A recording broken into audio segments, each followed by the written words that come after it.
Hi, this is Kailash and welcome again to my YouTube channel. So here is question number 5 of exercise 8.2. In a parallelogram AB, CD, E and F are the midpoints of side AB and CD. हमें parallelogram दे रखा AB, CD. E और F इन दोनों के AB और CD के क्या है mid point है. हमें शो करना है कि line segment AF and EC trisect the diagonal BD. हमें क्या शो करना है कि ये जो AF है लाइन सेगमेंट और EC है ये क्या करता है डायगोनल जो BD है BD इसको ट्राइसेक्ट तीन इक्वल पार्ट में करता है कि DP, PQ और QB. हम इक्वल प्रूव करने हैं इनको. तो स्टार्ट करते हैं. सबसे पहले गिवन में दे रखा वो लिखेंगे. हम शुरू करते हैं. ABCD अगर हमारा पैरेललोग्राम है तो क्या होगी. पैरेललोग्राम में क्या होता है अपोजिट साइड इक्वल और पैरेलल होती है. AB और CD क्या होगी इक्वल होगी और इसके क्या होगी पैरेलल होगी. अब इसको क्या लिख सकते हैं अगर ये इक्वल है तो इसका हाफ ऑफ पार्ट भी क्या होगा इक्वल होगा. लिखेंगे ये किसकी इक्वल होगी. So half of AB is also parallel to half of CD and half of AB is equal to half of CD. अब AB और CD का हाफ क्या हो जाएगा हमारा AE और इसका AC का क्या हो जाएगा DF और FC. ये AE और EB इसको हम लिख सकते हैं कि AE किसके पैरेलल है FC के और दोनों क्या है इक्वल है. तो लिखेंगे so AE parallel to FC and AE equal to FC. अगर ये लाइन इसके पैरेलल भी है और इक्वल भी है तो ये हमारा क्या हो जाएगा पैरेललोग्राम हो जाएगा. क्योंकि अभी हमने कहा कि जो पैरेललोग्राम में इक्वल और अपोजिट साइड पैरेलल होती है और इक्वल होती है तो सेम यहाँ पे इक्वल अपोजिट दे रखी है साइड तो ये भी पैरेललोग्राम हो जाएगा. सो लिखेंगे सो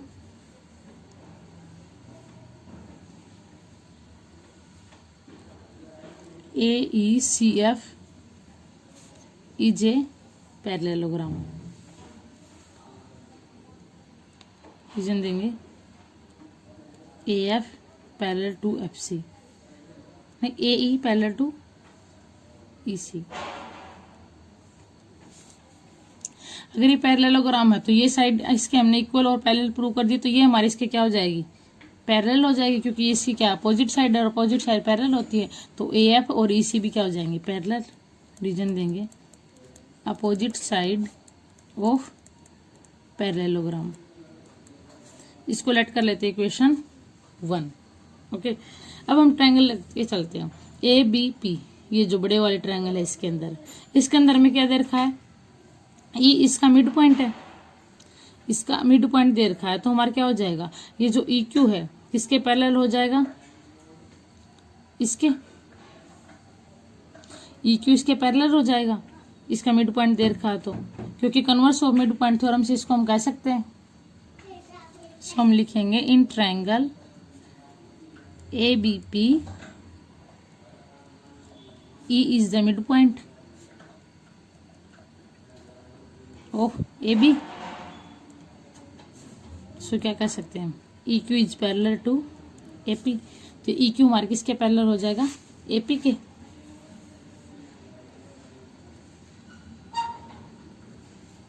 So Q is the midpoint of BP.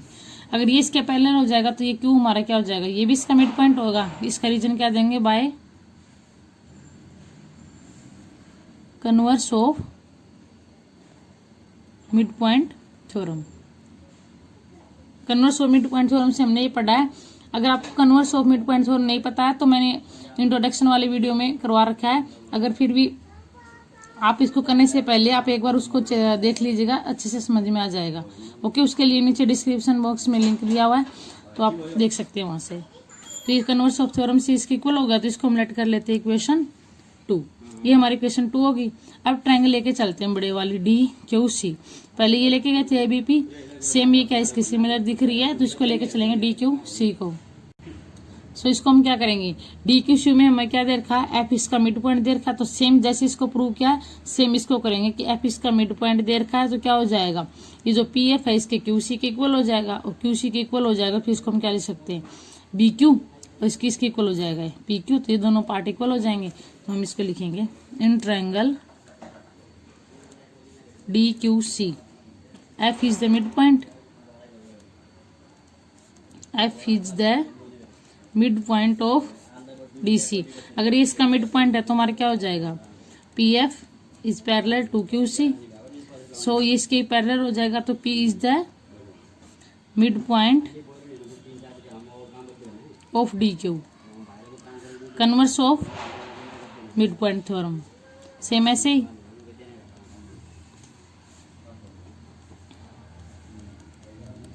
Converse of mid point theorem से हमने इसको प्रूव कर दिया। इसको हम लेट कर लेते हैं इक्वेशन 3, और थ्रू 2 से हमें क्या पता चला है, इसे हम क्या लिख सकते हैं, E Q parallel to A B. तो हम क्या लिख सकते हैं, ये जो ई क्यू है ये किसके पैरेलल दे रखा है, ए पी के। तो अगर इसके पैरेलल दे रखा तो हम इसको लिख सकते हैं कि B Q equal to P Q. अगर ये इसके पैरेलल है और इसका मिड पॉइंट है, ये इसका मिड पॉइंट है, तो हमने converse of mid point theorem से इस पार्ट को इसके को लिख सकते हैं। सेम ऐसे इक्वेशन 3 में हमारा अगर पी एफ इसके क्यूसी के पैरेलल दे रखा और ये इसका मिड पॉइंट है और एफ इसका मिड पॉइंट है, तो हम क्या लिख सकते हैं, इसको पी क्यू और डीपी को इक्वल लिख सकते हैं। तो लिखेंगे फ्रॉम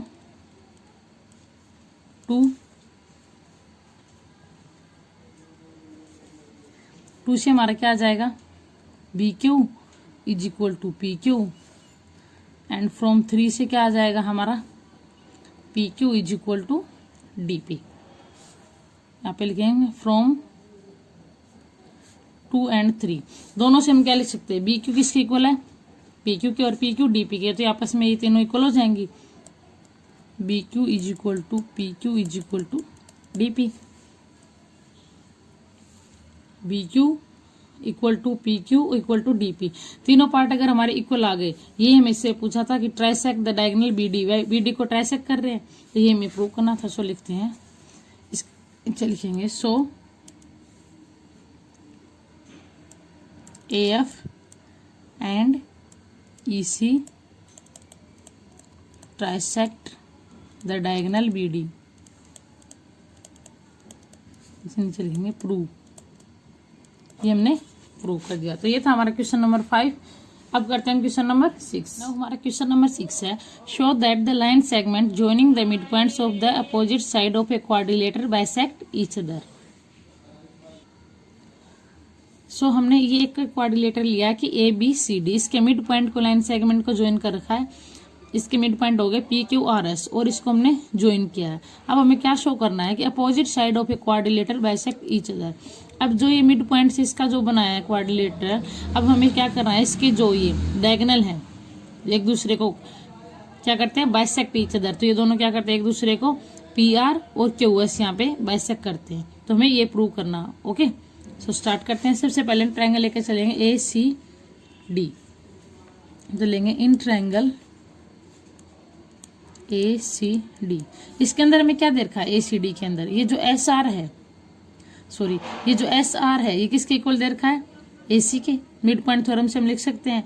अगर मिड पॉइंट थ्योरम में हमें क्या पता है, अगर एक लाइन इसके पैरेलल हो तो दूसरी इसके एक ट्रायंगल के अंदर, तो दूसरी हमारी जो मिड पॉइंट से जो लाइन सेगमेंट ज्वाइन करते हैं हम ये इसके जो बड़े वाली लाइन होती है उसके पैरेलल होगा, और उसका क्या होगा, हाफ पॉइंट होगा अगर ये इसके मिड पॉइंट है तो, इसलिए इसको बोलते हैं मिड पॉइंट थ्योरम। तो लिखेंगे S R parallel to A C and S R half of A C. Reason देंगे बाय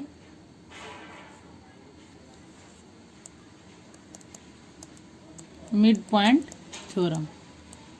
लेट कर लेते हैं इसको इक्वेशन 1।